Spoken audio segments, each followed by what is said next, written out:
L'entrepôt du bricolage, filiale du groupe Samsey, vous présente Si on parlait.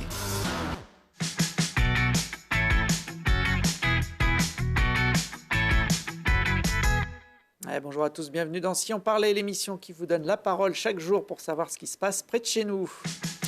Aujourd'hui, si on parlait d'un défi qui se gagne à la force des bras, des prévisions inquiétantes des scientifiques concernant le réchauffement climatique et du mois des petits lecteurs dans les bibliothèques grenobloises.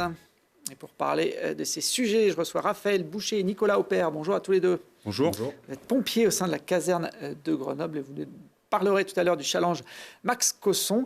En face de vous, Samuel Morin. Bonjour. Bonjour.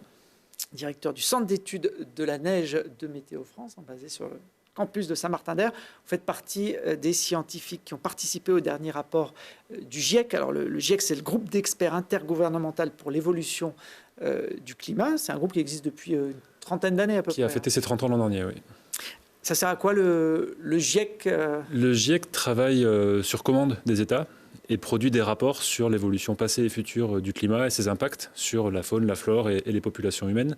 Et donne aussi des éléments pour permettre à chacun de comprendre les enjeux et pour permettre de prendre les décisions pour limiter au maximum les effets du changement climatique, soit en adaptant nos pratiques, soit par la façon dont on peut tenir compte de l'évolution irréversible du climat pour en réduire les impacts, ce qu'on appelle l'adaptation, soit pour en atténuer les effets en limitant les émissions de gaz à effet de serre. Ce sont les deux méthodes de lutte contre les effets du changement climatique. Et dans les rapports du GIEC, on traite en général de ces deux aspects de la façon dont on peut limiter les impacts du changement climatique.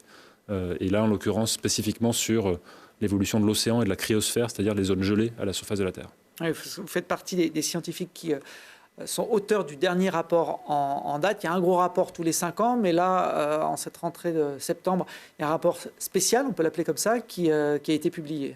C'est ça, c'est un rapport spécial. Les États demandent régulièrement au GIEC de s'organiser pour produire des rapports pour répondre à des questions spécifiques. L'an dernier, par exemple, il y a un rapport spécial qui est sorti sur qu'est-ce que ça veut dire finalement un réchauffement de 1,5 degré à l'échelle de la planète. Est-ce que c'est possible et qu'est-ce que serait la différence entre un réchauffement de 1,5 ou 2 degrés. Donc ça, c'est un rapport spécial qui avait été commandé dans la foulée de la signature de l'accord de Paris. Il y a un autre rapport spécial qui a été commandé et qui est paru au mois d'août sur l'effet du changement climatique sur les terres en matière de désertification, d'aridification, les effets sur l'agriculture, les effets sur les évolutions sur les forêts. Et là, c'est un rapport spécial sur l'océan et la cryosphère, qui sont deux composantes qui sont souvent mal connues pour leur rôle climatique et qui ont la caractéristique d'avoir des très grandes surfaces à l'échelle de la planète. L'océan, c'est 70% de la surface de la planète. La cryosphère, c'est-à-dire les calottes de glace, les glaciers, la banquise, ça représente 10% des terres émergées. Et donc, c'est des composantes qui évoluent lentement sous l'effet du changement climatique, qui absorbent une bonne partie du surcroît d'énergie émis par les activités humaines dans le système climatique et dont l'évolution nous concerne tous et dont l'évolution est à long terme et dans une certaine mesure irréversible du fait de l'impact à long terme des émissions de gaz à effet de serre. C'est un gros boulot, c'est un rapport de 1000 pages avec une centaine d'auteurs internationaux. Je crois que ça fait la synthèse d'à peu près 7000 études, plus de 2 ans de travail. Alors, vous ne nous l'avez pas amené, le rapport de 1000 pages, mais il y a quand même une version, on va dire, grand public, notamment pour les décideurs internationaux. Alors, effectivement, le GIEC travaille toujours de cette façon. Il y a un rapport scientifique qui fait la synthèse des connaissances dont on dispose, qui est déjà limité en nombre de pages, parce que 1000 pages, finalement, pour traiter de sujets aussi vastes, c'est pas beaucoup.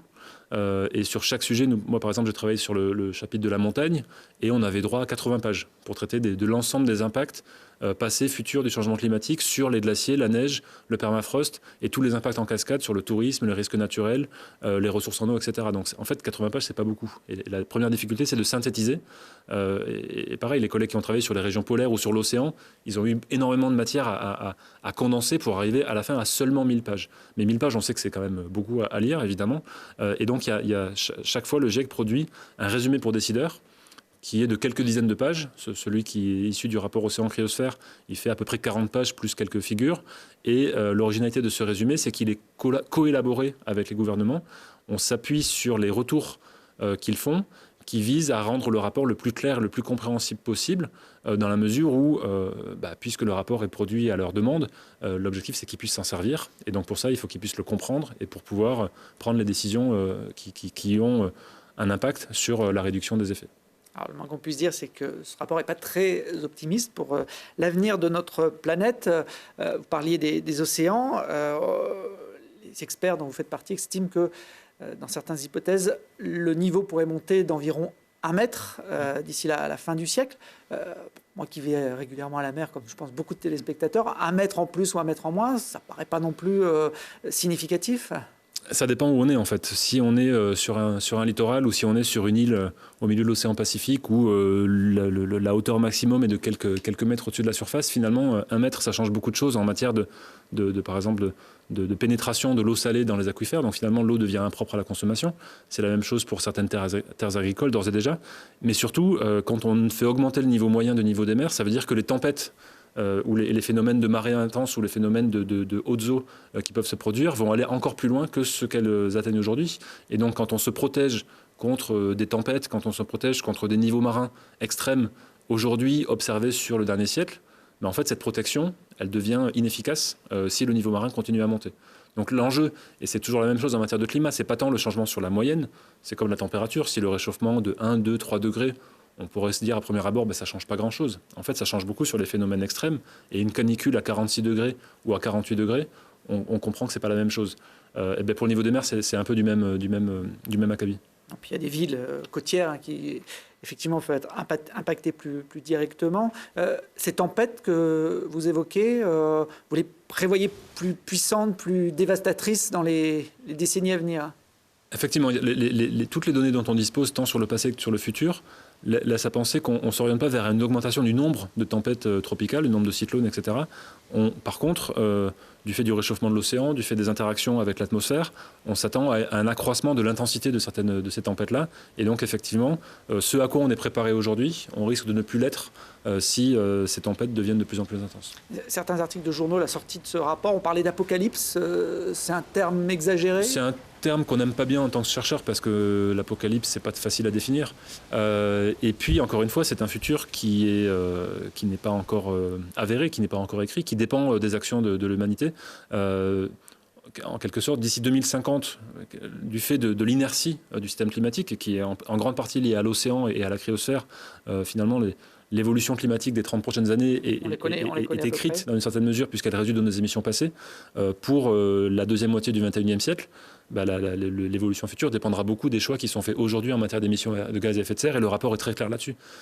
Certaines évolutions sont irréversibles, mais réduire les émissions dès au présent limite les risques que l'humanité subira en deuxième moitié du XXIe siècle. Alors l'autre volet d'études concerne les glaciers, qui vous concerne peut-être plus directement par rapport à vos fonctions au Centre d'études de la neige. Et c'est pas un scoop, ils disparaissent et la disparition, on peut dire, s'accélère. En fait, les glaciers de montagne et ceux qu'on connaît ici dans les Alpes sont déjà en déséquilibre par rapport au climat qu'ils subissent. Les glaciers, c'est aussi des corps glacés qui évoluent relativement lentement, qui réagissent chaque année à l'évolution des conditions atmosphériques, qui cumulent en fait ces impacts au fil du temps. Et d'ores et déjà, les glaciers perdent très régulièrement de la masse aujourd'hui.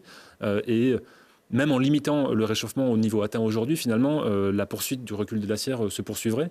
On estime que d'ici la fin du XXIe siècle, dans le scénario où on continue d'émettre fortement des gaz à effet de serre, la réduction pourrait atteindre 80% de la masse de glace dans nos montagnes. Si on réduit massivement les émissions, c'est la mauvaise nouvelle en fait, une des mauvaises nouvelles de ce rapport, c'est que même si on réduit massivement les émissions, on est embarqué dans un mécanisme de réchauffement qui fait que les glaciers perdront de toute façon 60-70% de leur masse. Donc en fait, la différence pour les glaciers entre un scénario où on réduit drastiquement les émissions et un scénario où on ne les réduit pas, elle est notable, elle existe. Il y a une différence entre les deux pour la fin du XXIe siècle, mais elle n'est pas énorme du fait que si on arrive à réduire les émissions de gaz à effet de serre d'un facteur 2 d'ici une dizaine d'années et d'atteindre la neutralité carbone en 2050, ce qui correspond à un scénario où on stabilise à peu près le climat autour de 2 degrés, en tout cas on a des bonnes chances d'y arriver, dans ce cas-là, en fait, on stabilise le climat au niveau atteint en 2050. Et le niveau atteint en 2050, c'est un niveau qui n'est pas du tout compatible avec l'état actuel de nos glaciers. Donc les glaciers vont continuer à fondre année après année, même si le climat se stabilise, parce que s'il se stabilisera à un niveau plus chaud que ce qu'on connaît aujourd'hui. Oui. La banquise et les glaciers de montagne, on ne les récupérera pas Non, on ne peut pas revenir en arrière et on ne peut pas faire repousser un glacier là où il y en avait un précédemment, effectivement. C'est des composantes qui mettent du temps à se construire et qui mettent du temps aussi à disparaître. même si, en l'occurrence, on peut mesurer ça en quelques décennies. Ouais, ça aura un impact, en tout cas, patrimonial, sur le patrimoine naturel. Montagne Magazine, qui vient de sortir, consacre d'ailleurs son magazine à l'impact du changement climatique sur nos glaciers. On voit d'ailleurs quelques photos assez explicites de ces glaciers, la mer de glace qui fondent comme ça. Ça a commencé au siècle dernier, mais ça s'accélère ces dernières années. Ça s'accélère, effectivement. Il y a eu des fluctuations au cours du 19e et du 20e siècle, mais là, on est sur une tendance très forte depuis quelques décennies.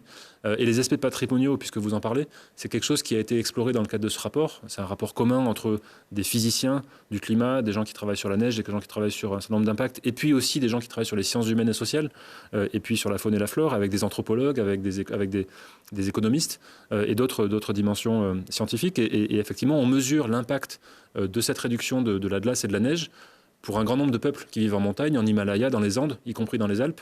L'impact sur le paysage, le changement de paysage qui est associé au recul des glaciers, c'est quelque chose qui marque les populations locales dans leur relation à la montagne, et c'est quelque chose qui est important et qui est mis en valeur dans ce rapport. Et puis il y a l'érosion aussi qui s'accélère sur nos sommets, avec des éboulements de plus en plus nombreux. On en voit un là, assez spectaculaire qui avait été filmé il y a quelques années en Suisse, et qui symbolise aussi la disparition du permafrost, cette couche qui permet de solidifier les roches, notamment en montagne. Un autre aspect qui nous concerne ici à Grenoble, c'est l'avenir de nos stations de ski. Alors, pour les stations de ski, la différence par rapport au glacier, c'est que la ressource, c'est la neige. Et que la neige, chaque année, en fait, on la remet à zéro. Le manteau neigeux se développe pendant l'hiver et ensuite il fond. Et quelque part, si on stabilise le climat au niveau atteint en 2050, on stabilisera aussi l'enneigement. Contrairement aux glaciers qui vont continuer à fondre de façon accélérée, pour la neige, finalement, si on stabilise la température, on stabilise le niveau d'enneigement. Et donc, dans une hypothèse où on arrive à stabiliser le climat au niveau atteint en 2050, donc encore une fois, ça demande de diviser par 2 nos émissions en 10 ans et d'atteindre la neutralité carbone en 2050, donc c'est extrêmement ambitieux à l'échelle de la planète. Mais dans cette condition-là, on stabilise l'enneigement à ce qui sera atteint en milieu de siècle, ce qu'on estime être une réduction de 10 à 40% de la neige naturelle par rapport à ce qu'on connaît aujourd'hui. Et dans les stations qui utilisent dès à présent la neige de culture, le damage et la gestion de la neige, on estime que dans de nombreux cas, finalement, dans ces conditions de réchauffement, certaines stations pourront continuer à avoir une activité à peu près comparable à ce qu'on a aujourd'hui. C'est-à-dire que l'enneigement des mauvais hivers, avec de la neige de culture, correspondra à l'enneigement des mauvais hivers d'aujourd'hui sans neige de culture. Ou en tout cas tel que ça pouvait être au début du XXIe siècle. Au début du XXIe siècle. Les skieurs se rassurent, on a encore normalement quelques années. On a sûrement quelques années devant nous. On va vivre de plus en plus d'hivers difficiles. La neige de culture ne compensera pas partout cette réduction d'enneigement. Et l'influence à long terme de nos émissions pour la deuxième moitié du XXIe siècle dépend de nos émissions d'aujourd'hui. Effectivement, si on poursuit les émissions, si on se réchauffe au-delà de 2 degrés de réchauffement planétaire, les systèmes actuels de production de neige atteindront leurs limites et dans de nombreux cas ne suffiront plus à compenser la baisse de l'enneigement. Vous pensez aujourd'hui que les États sont capables de réduire ces émissions de façon drastique pour Les États communiquent beaucoup plus qu'avant sur leurs intentions, et c'est une bonne chose. Si on veut limiter les effets, encore une fois, le GIEC ne dit pas ce qu'il faut faire, mais si on a pour ambition de réduire les effets, alors le rapport du GIEC peut permettre d'orienter quelles sont les bonnes décisions à prendre. Donc aujourd'hui, on a une certaine communication qui se généralise dans un certain nombre de pays, en Europe en particulier, pour réduire les émissions. Ça demande des efforts considérables, ça demande des changements majeurs de la façon dont on vit en fait, dans nos pays. Et ça avait été abordé de façon très détaillée dans le rapport sur le réchauffement à 1,5 degré l'an dernier. C'est possible, c'est à la portée de l'humanité, à condition d'engager des transitions majeures. À suivre, donc 2050, c'est pas si loin. Malheureusement, je suis pas sûr qu'il y ait des bons symboles quand même. Quand on voit en ce moment les championnats du monde au Qatar dans des stades climatisés à l'air libre, il y aura la Coupe du Monde aussi. C'est quand même des indicateurs qui nous laissent penser que tous les États ou tous les grands dirigeants n'ont pas forcément pris conscience du problème. La prise de conscience se fait malgré tout. On voit les mouvements de jeunesse aussi qui depuis un an, ont vraiment mis ce sujet climatique, environnemental au sommet des priorités. Et quelque part, c'est une reconnaissance aussi pour tout le travail scientifique qui a été fait depuis 30 ans de mettre en évidence l'ampleur des changements et que les gens mesurent de plus en plus ce que ça veut dire pour eux et ce qu'on peut faire pour y répondre. Effectivement, la difficulté, c'est que l'émission de dioxyde de carbone, qu'elle ait lieu au Qatar, en France ou ailleurs, finalement, elle se mélange dans l'atmosphère. Donc, certains pays peuvent prendre de l'avance et c'est quelque part peuvent servir d'exemple. Mais si on veut réduire massivement les émissions et réduire les effets à l'échelle de la planète entière, ça voudra dire que cette mobilisation devra être planétaire. Si on change notre vie quotidienne, tous les Français, tous les habitants de cette planète, ça peut faire la différence ou pas ? Alors, les estimations sur l'impact de nos choix de vie, par exemple sur la consommation alimentaire, sur les déplacements, sur ça, c'est de l'ordre d'un quart. Même le comportement le plus vertueux du point de vue climatique joue jusqu'à un quart du chemin à parcourir si on veut atteindre la neutralité carbone. Et les trois quarts du chemin, c'est des mesures structurelles sur les transports, sur l'habitat, sur le logement, de manière générale, sur la façon dont on s'organise en tant que société. Et donc un quart, à la fois, c'est beaucoup, parce que ça veut dire que chaque individu peut agir, mais ça ne suffit pas. Et donc l'effort est évidemment à la fois de la responsabilité des gouvernants au sens le plus large du terme, y compris des entreprises privées, et évidemment des individus, mais ni l'un ni l'autre ne suffira. Encore une fois, la part structurelle est la plus importante. Bon. Eh bien, si l'apocalypse nous guette et que les tempêtes vont être de plus en plus dévastatrices, il y a une profession qui ne va pas chômer, ce sont les pompiers. On en a deux sur ce plateau, hein, Raphaël et Nicolas. Les catastrophes, évidemment, ça fait partie, alors pas du quotidien des pompiers, mais quand même de votre activité habituelle. On a beaucoup parlé là, ces derniers jours de l'incendie à Rouen, de l'usine Lubrizol. Il y a eu Notre-Dame de Paris au printemps. Vous avez souvenir, vous, d'interventions marquantes sur des événements de cette ampleur dans votre carrière ? Moi, ça fait 20 ans, oui, donc effectivement, des souvenirs, on en a tous, je pense. Maintenant, effectivement, je pense que le dossier climatique, je pense que c'est l'affaire de l'humanité, en fait, maintenant. Donc, je pense que ça fait 30 ans qu'il y a des rapports. Je pense qu'il va falloir peut-être commencer à les prendre plus qu'au sérieux pour nos enfants et puis pour tout le monde. Bon, là, on n'est pas aujourd'hui là pour parler boulot, mais plutôt défi. Un défi pour hommes forts que vous organisez ce samedi pour la 4e fois. Nicolas, c'est le challenge Max Cosson. Oui, homme fort et homme courageux. Et surtout, parce que ça fait 4 ans c'est la 4e année qu'on l'organise. C'est un défi de 6 équipes, de 10 grimpeurs pour gravir 2000 cordes. Voilà, en le moins de temps possible. Alors, du grimper de cordes, on a tous des souvenirs d'école plus ou moins heureux de cette activité. C'est un bon exercice pour muscler le corps. Hein. Je crois que ça fait partie des exercices que les pompiers pratiquent régulièrement. Tout à fait. C'est, dans toutes les casernes de France, il y a une corde qui pend quelque part et il y a des pompiers qui y grimpent après parce que ça, au-delà de l'aspect sportif, c'est quelque chose qui ressemble à une de nos activités lors des opérations, notamment les sauvetages au moyen des échelles accrochées. Et donc on se retrouve tous autour de ça en premier pour cette raison. Alors Max Cosson, c'est le nom du père d'un de vos collègues qui est décédé de la maladie de Charcot, et ce challenge a aussi vocation à réunir des fonds, Nicolas, pour lutter contre cette maladie. Oui, il nous a quittés l'année dernière, et donc c'est le papa d'Alix Cosson, un collègue pompier. Et donc en fait on a choisi cette association. À la base on avait fait le Téléthon une première année, et après on est parti sur cette association parce que son papa a été touché par la maladie, et donc on perdure, et ça défend l'ARSLA, l'association de la recherche sur la sclérose latérale amyotrophique. Alors ça va se passer samedi matin à partir de 10h à la caserne de l'avenue Félix Vialet à Grenoble. On voit quelques images de l'an dernier, des préparatifs. Il faut aussi s'équiper parce que grimper comme ça à la corde, ça demande un peu de préparation. Vous êtes par équipe de 10, chacun se relaie à la queue leu-leu, j'ai envie de dire. C'est ça le principe ? Alors chaque équipe a sa petite organisation. Nous, l'équipe est bien homogène, donc on se succède sans s'arrêter et le plus rapidement possible. Alors, la première équipe qui a monté 2000 cordes remporte le défi, hein, c'est ça ? Voilà.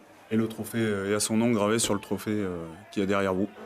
Le record, je crois que c'est Grenoble qui le détient en 2h50. Il y aura de la concurrence cette année avec les équipes parisiennes, les pompiers de Paris qui vont venir essayer de piquer la première place. Je pense que chaque équipe qui descend vient pour avoir son nom gravé. Sauf qu'il y a un problème, c'est qu'on sera en face, comme chaque année. Donc on va se battre pour laisser une note dessus. Bon, on l'a vu sur ces images, il y a du public, il y a de l'ambiance pendant ce défi. Il y a d'ailleurs une buvette, etc., qui sert à collecter des fonds pour l'association que vous évoquez. Qu'est-ce qui se passe s'il y a une grosse alerte pendant la compétition? Il y a une équipe de garde. Donc il y a des gens qui sont de garde la journée. Il n'y a pas de personnel de garde qui fait le challenge. Donc eux, ils seront sur les starting blocks prêts à décaler s'il y a besoin. Ouais. Voilà. Bon, on espère en tout cas qu'il n'y aura pas d'alerte et puis qu'il y aura du monde pour vous encourager. Il est là, le trophée.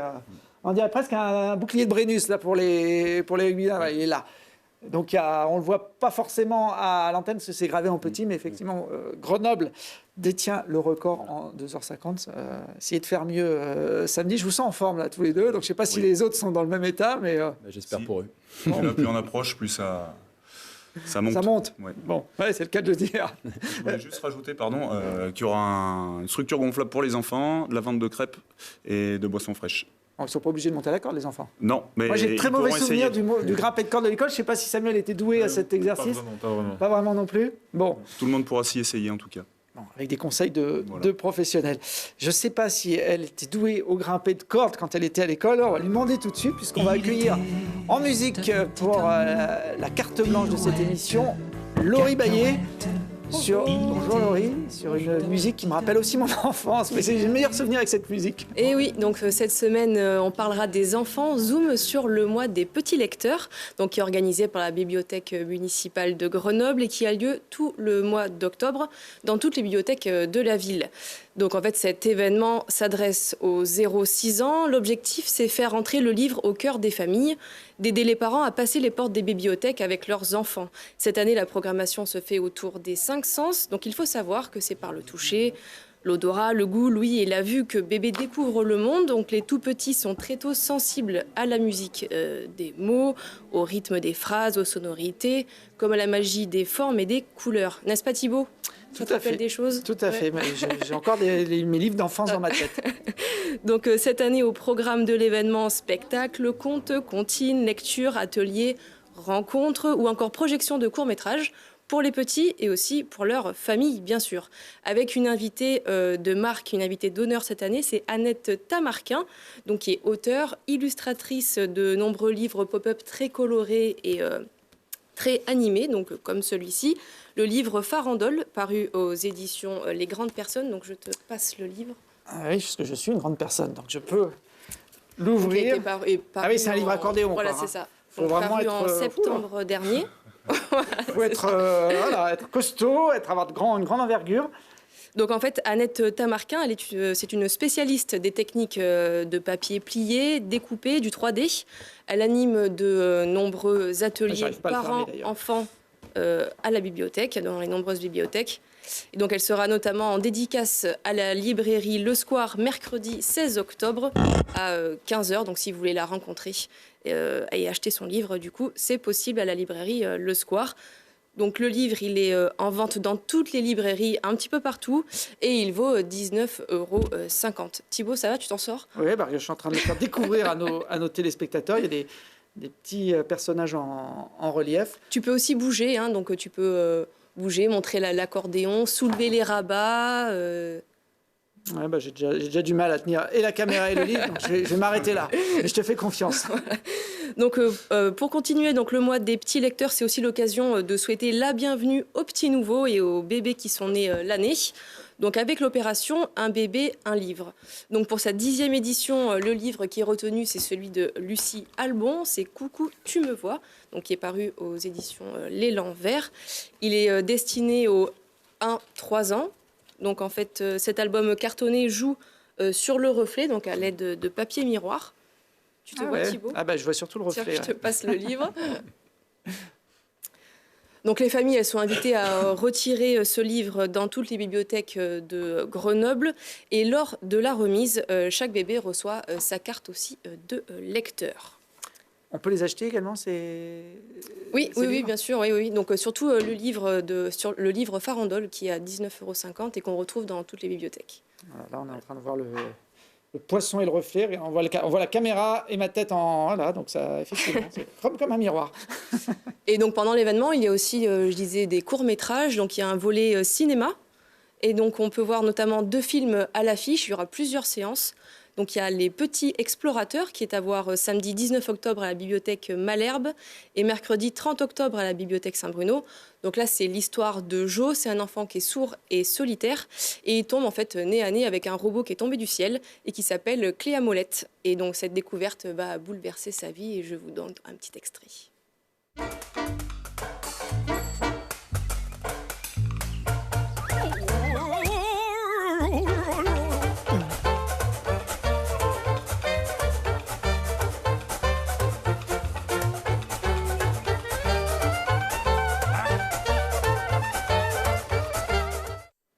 Voilà, et puis le second film à l'affiche avec toujours pareil plusieurs séances.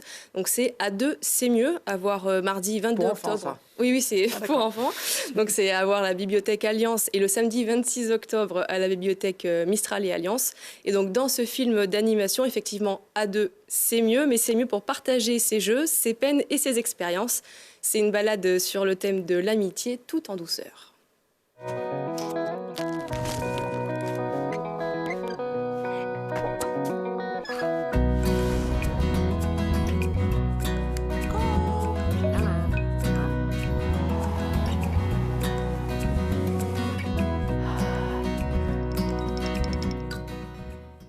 Alors, je sais qu'il y a pas mal de bibliothèques à Grenoble. Est-ce qu'elles sont toutes concernées par cet événement ? En fait, donc l'organisatrice, on va dire, c'est la bibliothèque municipale de Grenoble. Et l'événement se déroule aussi donc à l'abbaye Les Bains, à Saint-Bruno, aux Eaux Claires, à Arlequin, Jardin de Ville, Malherbe, Alliance et Kateb-Yassine. Donc c'est un petit peu partout.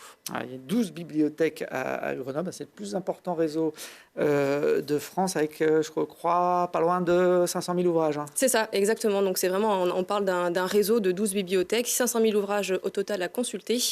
Et les inscriptions sont gratuites pour les Grenoblois depuis juillet dernier. Et puis depuis quelques jours, il y a la Numothèque qui relie toutes les bibliothèques de l'agglo sur des formats numériques, donc qui permet aussi d'avoir un accès important à toutes ces œuvres. Bon, ceci dit, celui-là en version numérique, c'est moins sympa, puisque le but, c'est effectivement de pouvoir avoir un petit peu de relief et de pouvoir jouer avec les différents personnages. Merci, Laurie. On va passer très rapidement au budget participatif.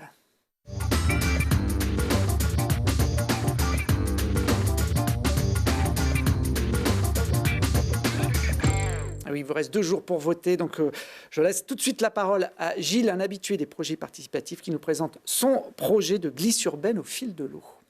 Bonjour, je suis Gilles et le projet Glisses urbaines au fil de l'eau que je vous propose a pour but de compléter les infrastructures au bord de l'eau permettant la pratique sportive et de réconcilier les Grenoblois avec leur rivière, l'Isère. L'idée est d'installer par-dessus la rivière des portes suspendues permettant la pratique du kayak en association avec le club de kayak de Grenoble et d'installer une rampe de skate dans le parc des Berges au plus proche de l'eau. Ce projet ne s'adresse pas qu'aux sportifs, il s'adresse au plus grand nombre, il s'adresse à tous puisqu'il a pour but de donner envie aux gens de retourner vers la rivière pour s'y amuser ou pour juste y flâner en regardant les activités qui s'y déroulent.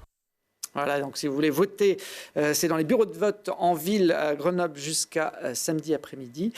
Autre projet présenté par Sophia de l'association CAP qui nous propose l'installation d'une terrasse végétale à la Villeneuve.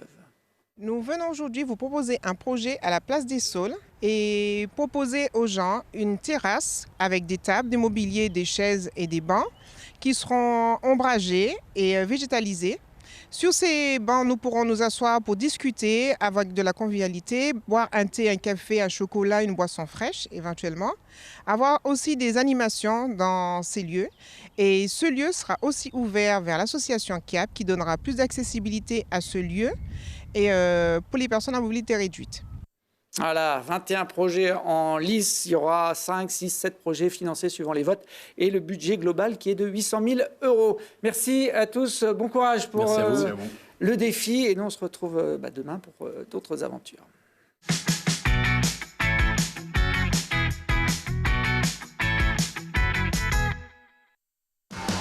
L'entrepôt du bricolage, filiale du groupe SAMC, vous a présenté Si on parlait.